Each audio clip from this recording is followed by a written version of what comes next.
Bom, agora vamos para a nossa... Dentro do culto doméstico, já adoramos ao Senhor, depois vamos orar. Mas agora vamos para a leitura familiar da Bíblia, diária, de uma forma especial, hoje à noite, no culto doméstico. Nós vamos ler 1ª e 2ª Tessalonicenses. Quer dizer, 1ª Tessalonicenses, capítulo 1 e 2. Meu marido até arregalou o olho. Vamos ler os 2 livros? Não.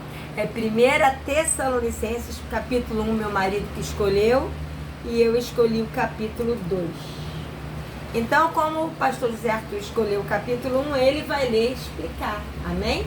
Chega perto, pastor, mais um pouquinho, para poderem ouvir tua voz. Está muito calor, ligamos os ventiladores aqui, para não morrermos fritos aqui no Rio de Janeiro. Mas o ventilador faz barulhinho, vocês vão ouvir um barulhinho de ventilador, mas não tem como não ser. Você pode ler, pastor, bem alto? 1ª Tessalonicenses, capítulo 1, da tradução King James. Paulo, Silvano e Timóteo, à igreja dos Tessalonicenses, em Deus Pai e no Senhor Jesus Cristo, graça e paz a vós outros. Aqui nessa introdução, primeiramente nós vimos o que ocorre em todas as cartas do Novo Testamento. As cartas do Novo Testamento são endereçadas a todo aquele que nasceu de novo e que se tornou discípulo de Jesus Cristo. Então, essa carta não foi escrita àquela pessoa que rejeita Jesus Cristo, que não segue a palavra de Deus, mas aquele que recebeu Jesus como Senhor e Salvador da sua vida. E aqui nós vemos em Deus Pai e no Senhor Jesus Cristo, graça e paz. O Evangelho do Reino de Deus, daqueles que seguem Jesus, é de graça e paz. Apesar das aflições, apesar dos problemas, nós temos graça e paz no meio da confusão dessa sociedade. Amém. Versículo 2, né? Sempre agradecemos a Deus por todos vós, mencionando-vos em nossas orações. Recordamos-nos constantemente na presença do Deus e Pai do vosso trabalho, que resulta da fé operosa, do amor fraternal abnegado e da perseverança que vem de uma convicta esperança em nosso Senhor Jesus Cristo.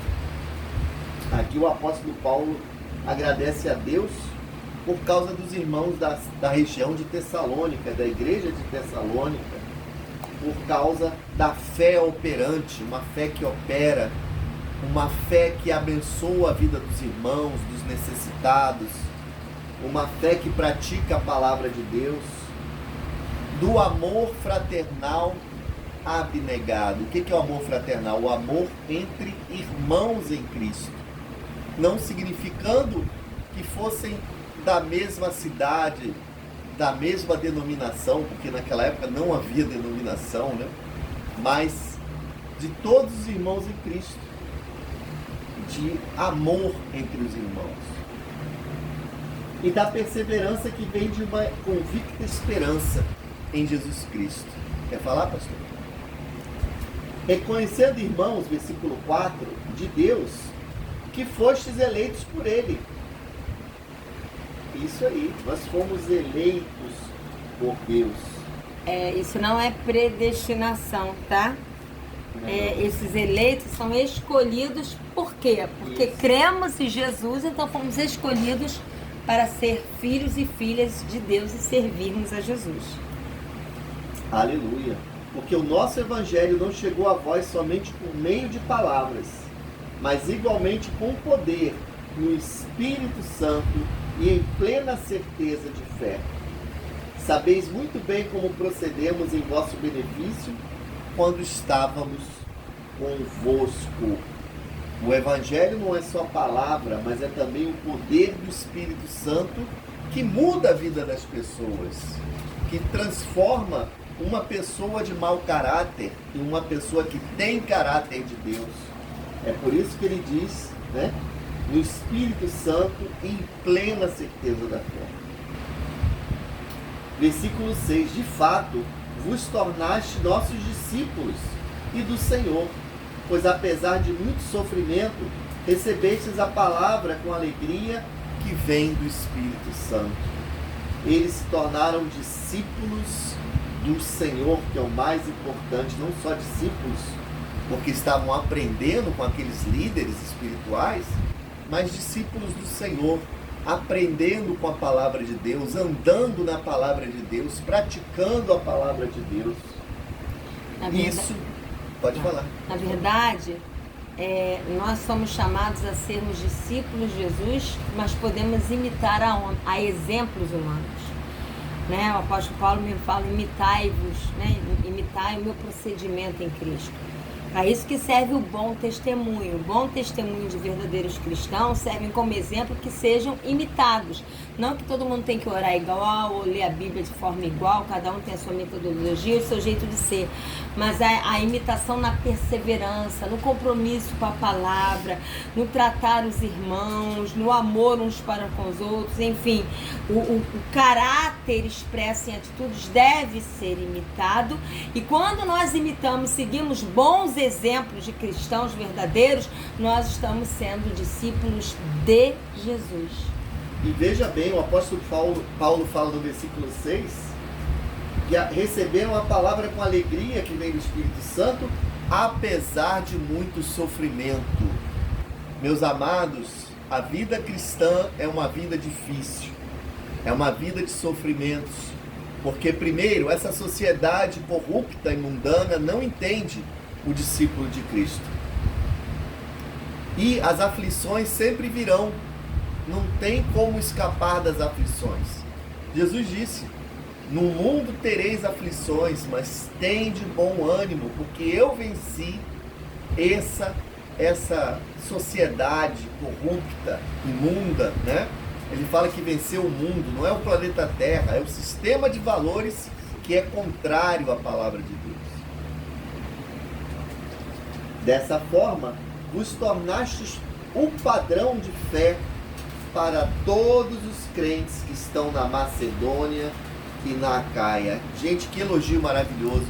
Eles se tornaram um padrão de fé por causa do procedimento, por causa da leitura da palavra, por causa do amor ao Senhor, por causa do fruto do caráter de Cristo na vida deles. Até mesmo quando Jesus falou: ide, anunciar o Evangelho e fazer discípulos para o próprio Jesus. Ninguém faz discípulo só pregando a palavra. A melhor maneira de fazer discípulos de Jesus é também dando o seu próprio exemplo. Porque é vergonhoso quando se prega a palavra e se dá um mau testemunho. É verdade. Mas é maravilhoso quando o testemunho eu vejo assim, pregar a palavra é como se escrevesse uma carta. E a assinatura da carta é o bom testemunho. Então, um bom testemunho confirma o que pregamos. Então, o mundo está cansado só de ver bons pregadores ou boas pregações. O mundo precisa ver na igreja, em nós, em mim, em você, um bom testemunho, né? Um padrão de fé cristã, um padrão de verdadeiros discípulos de Jesus. Versículo 8. Porquanto a partir de vós não somente a palavra do Senhor foi proclamada na Macedônia e na Acaia, mas também a vossa fé em Deus tornou-se conhecida em todos os lugares, a ponto de não ser necessário que acrescentemos mais nada a isso. Porque todos eles relatam de que maneira fomos recebidos por vós e de que maneira vos convertestes dos ídolos a Deus, para servirdes ao Deus vivo e verdadeiro. A idolatria na época dos Tessalonicenses, na época de Paulo, era muito grande. É só você estudar os livros de mitologia grega da época e você vê quantos deuses haviam e quantos deuses eles criam antigamente. Mas a Bíblia fala que eles se converteram dos ídolos para Deus, para servir ao Deus vivo. Eles serviam entidades mitológicas, né? Para voltarem-se para Deus e servirem a Deus, o Deus verdadeiro que veio ao mundo através de Jesus Cristo. Detalhe, pastor, que eles se converteram dos ídolos a Deus, não para pertencer a uma denominação ou ser um religioso, mas para servir a Deus vivo. Exatamente. Eu acho maravilhoso dizer Deus vivo, porque os ídolos estão mortos, né? A mitologia está morta, é parte histórica, mas Deus continua vivo e atuante no planeta Terra. Versículo 10. Enquanto aguardais do céu seu Filho, a quem ele ressuscitou dentre os mortos. Quem ressuscitou? Deus. Deus ressuscitou Jesus. Ele ressuscitou dentre os mortos Jesus, que nos livra da ira que certamente virá. Deus é amor, mas haverá um dia em que o juízo de Deus se abaterá sobre todo o planeta Terra, chamado Dia do Juízo. E neste dia, se você não for um verdadeiro discípulo de Jesus, você sofrerá a ira de Deus sobre a sua vida. Olha que maravilha que diz o versículo. E aqui ainda é mais profundo, pastor. Pode ler. Porque aqui fala não só do juízo eterno, né, do juízo final, mas do derramamento das taças da ira. Então, aquele que espera dos céus Jesus, que ressuscitou dos mortos, ele vai arrebatar a igreja, livrando ela da ira que há de vir. Quer dizer, não só o juízo final, mas aquele período do derramamento das taças da ira, onde começará então um juízo parcial e fortíssimo sobre a terra. É verdade. Muito bom mesmo. Aí termina o capítulo 1. Vamos então agora para o capítulo 2. Eu vou pedir que o Lucas leia bem alto, do versículo 1 até o versículo 6. O mistério de Paulo em Tessalônica. Irmãos, vocês mesmos sabem que a visita que lhes fizemos não foi inútil. Apesar de termos sido maltratados e insultados em Filipos, como vocês sabem, com a ajuda de nosso Deus tivemos coragem de anunciar-lhes o Evangelho de Deus em meio a muita luta. Pois nossa exortação não tem origem no erro, nem em motivos impuros, nem temos intenção de enganá-los. Ao contrário, como homens aprovados por Deus para nos confiar o Evangelho, não falamos para agradar pessoas, mas a Deus, que prova o nosso coração. Vocês bem sabem que a nossa palavra nunca foi de bajulação, nem de pretexto para a ganância. Deus é testemunha. Nem buscamos reconhecimento humano, quer de vocês, quer de outros. Fala, Deus. Olha só, aqui está falando o seguinte. O apóstolo Paulo, ele estava visitando os irmãos, né? Ele visitou os irmãos lá na Tessalônica e não estava mais lá. Agora ele estava escrevendo uma carta. Ele está dizendo, olha, não foi inútil, né? E aí o apóstolo Paulo fala, olha, nós fomos maltratados.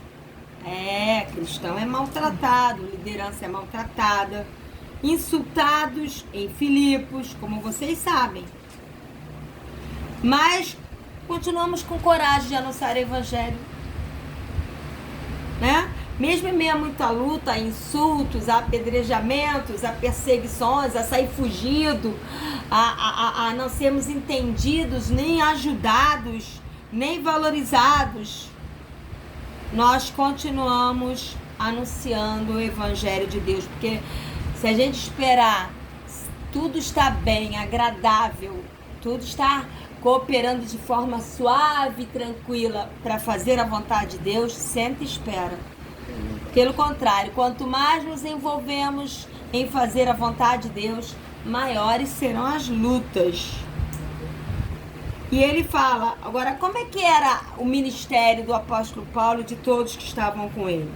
Primeiro, eles exortavam. O que era exortar? Exortar não é expor ao ridículo, não é denegrir, não é manipular, não é rebaixar a pessoa ou empurrá-la para o abismo. Exortar é com amor, mansidão e, na verdade da palavra, chamar a pessoa para o centro, para perto da vontade de Deus. E ele exortava não usando o erro. Não tinha motivos impuros. Aí eu vou exortar para que a pessoa seja rebaixada e eu apareça para mostrar que eu sou o maioral. Não tinha motivos impuros. E também não era no engano. O apóstolo Paulo, os que estavam com ele, a pregação da palavra não era enganosa, não era manipuladora. Eles eram homens aprovados por Deus.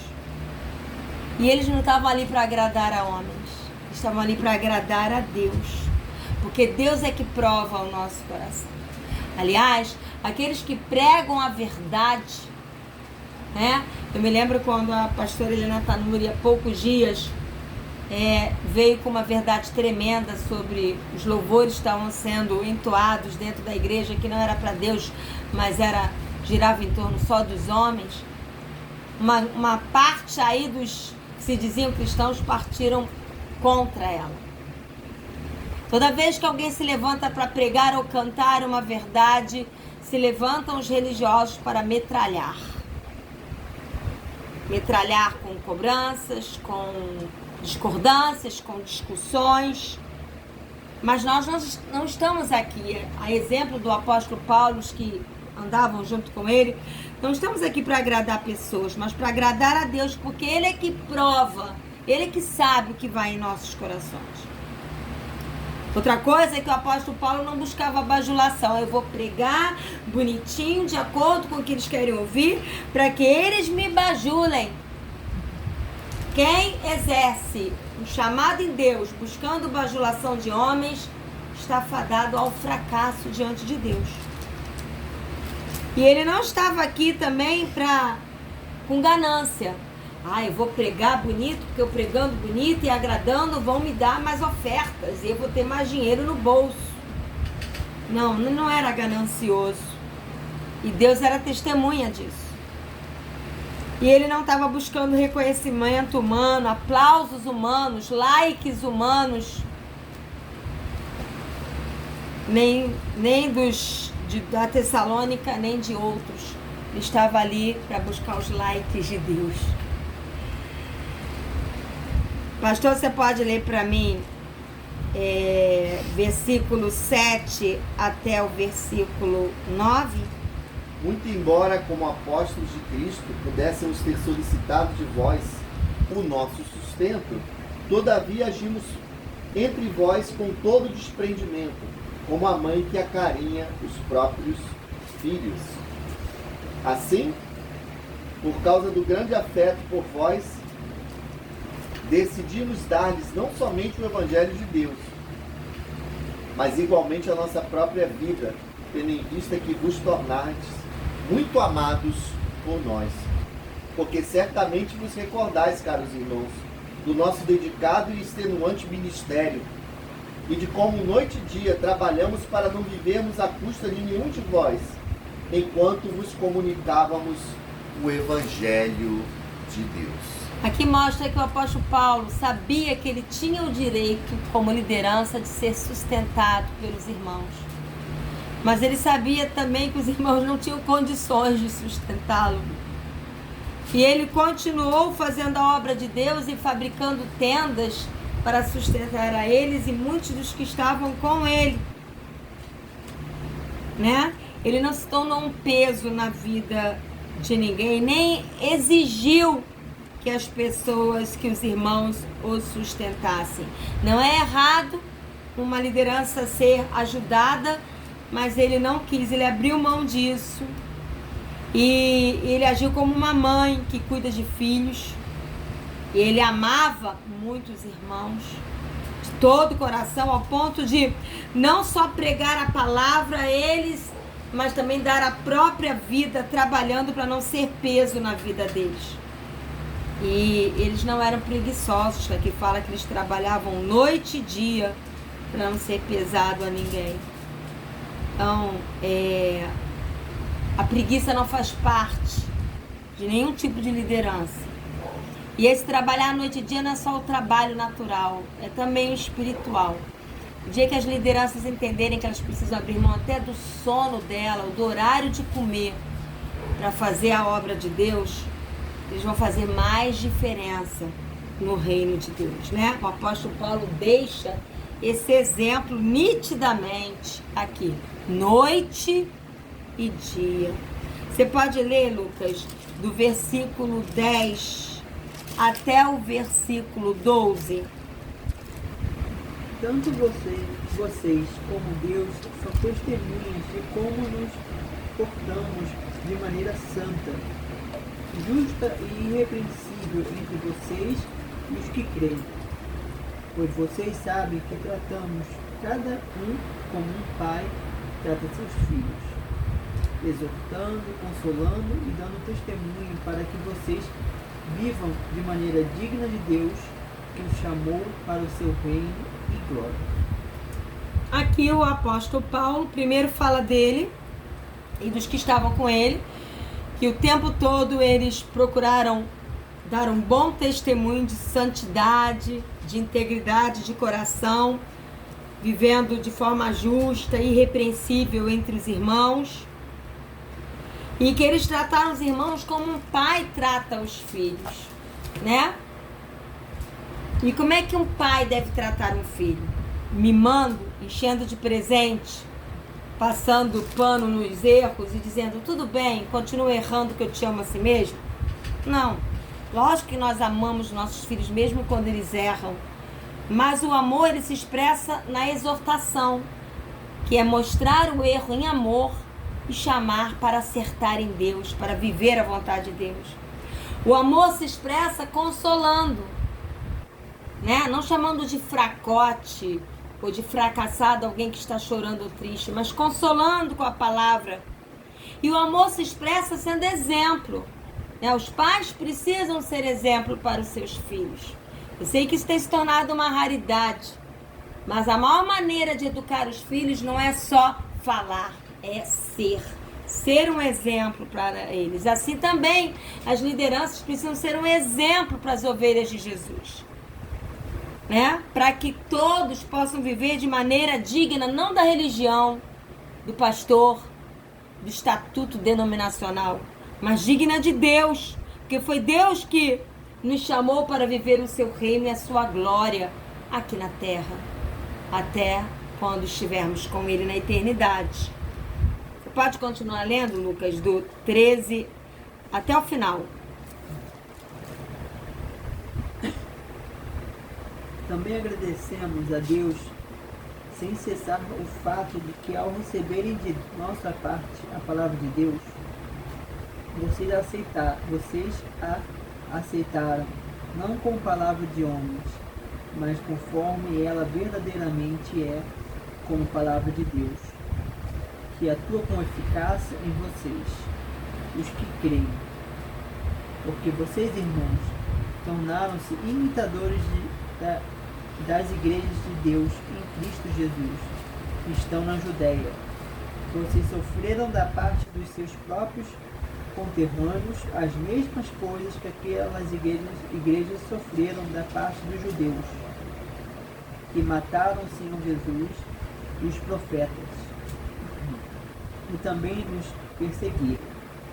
Eles desagradam a Deus e são hostis a todos, esforçando-se para nos impedir que falemos aos gentios, e estes sejam salvos. Dessa forma, continuam acumulando seus pecados. Sobre eles, finalmente, veio a ira. Até aí. Veja uma coisa aqui. O apóstolo Paulo continua falando, ó, agradecendo a Deus pela vida daqueles irmãos, porque eles receberam a palavra de Deus com alegria e como ela é. Não como palavras de homens, né? Muita gente fala, eu não creio na Bíblia porque foi escrita por homens. Eu não creio na pregação porque é um homem pregando. Eles não veem o operar do Espírito Santo, que através de uma palavra escrita ou falada, o Espírito Santo ministra a nós e torna aquela palavra viva. Então, eles viram isso como uma palavra de Deus que atua de forma eficácia, que transforma o coração de todos aqueles que creem. E aí ele continua falando, olha, vocês são honrados porque vocês estão agindo que nem as igrejas que vieram antes de vocês, né? As igrejas dos judeus que se converteram. Igreja da Judéia é a igreja de judeus que se converteram a Jesus Cristo. E a igreja aqui de Tessalônica é a igreja de gentios que se converteram a Jesus. Essa era a diferença. As igrejas lá da Judéia eram judeus que se converteram a Jesus. Aqui eram igrejas de não judeus, de gentios que estavam se convertendo a Jesus. E eles estavam sofrendo tanto quanto os judeus. Os judeus que se converteram a Jesus começaram a sofrer perseguição dos próprios judeus que não criam em Jesus. E aqui, os gentios que estavam se convertendo a Jesus estavam sofrendo perseguição não só dos gentios que não se convertiam a Jesus, como de judeus que não aceitavam eles. Porque os judeus queriam impedir que o evangelho chegasse aos gentios. Muitos dos judeus ainda resistiam à ideia de que Jesus também queria alcançar os gentios. E eles tentavam impedir que o apóstolo Paulo e os que estavam com ele pregassem o evangelho aos gentios. E ele fala que esses que agem assim, que querem impedir que o evangelho chegue aos gentios, que querem impedir que o evangelho chegue a outras vidas, eles estão pecando e estão se colocando debaixo da ira de Deus. Trazendo isso para os dias de hoje, amados, todo aquele que coloca impedimento que a palavra seja pregada, que o evangelho seja pregado, que a palavra seja ensinada e que vidas sejam salvas, né? Eu tenho um exemplo de uma irmãzinha que mora lá no Nordeste, que estuda a palavra comigo e que ensina a palavra para adolescentes, que um adolescente que estava estudando a palavra de uma forma tão empenhada foi proibido pela professora católica da catequese de continuar estudando. Ou ele continuava fazendo a catequese na igreja católica, ou ele estudava a palavra com a irmãzinha. E os pais, como são católicos, quiseram que o filho ficasse na catequese. Vamos combinar, com todo respeito aos católicos, o que se ensina na catequese nem se compara com o que se ensina lendo a Bíblia. Que eu já fiz catequese para a primeira comunhão, pelo menos na minha época nem se usava a Bíblia. Eu não sei como está hoje, não posso julgar, mas na minha época eu até me desentendi com o padre e não fiz a crisma. Eu estava me preparando para fazer a crisma e não fiz crisma porque ele me expulsou da sala porque eu falei... Eu tinha levado a Bíblia e perguntei se ele me ia abrir a Bíblia. Ele falou que não precisava. E eu fechei minha Bíblia e falei, então vou embora, porque sem Bíblia eu não quero. Porque naquela época eu já era meio assim, Bíblia, né? Então, o que acontece? Muitos estão colocando impedimento para que crianças, para que adolescentes, para que pré-adolescentes, para que jovens, para que casais, para que homens e mulheres conheçam a verdade. Aqueles que pregam engano também estão impedindo que as pessoas conheçam a verdade. Eles também estão pecando e estão se colocando debaixo da ira.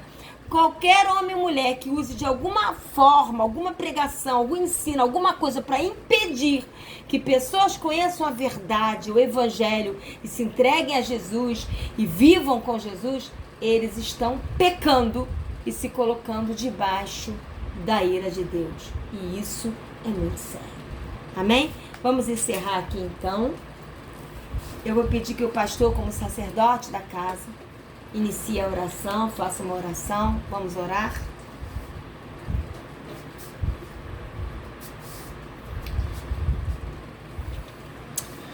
Oh, meu Deus, obrigado pela leitura da Tua Santa Palavra, Pai. Para nós é um alívio sabermos que estamos com Jesus Cristo, que somos discípulos dele e que sobre nós não pesa a ira de Deus.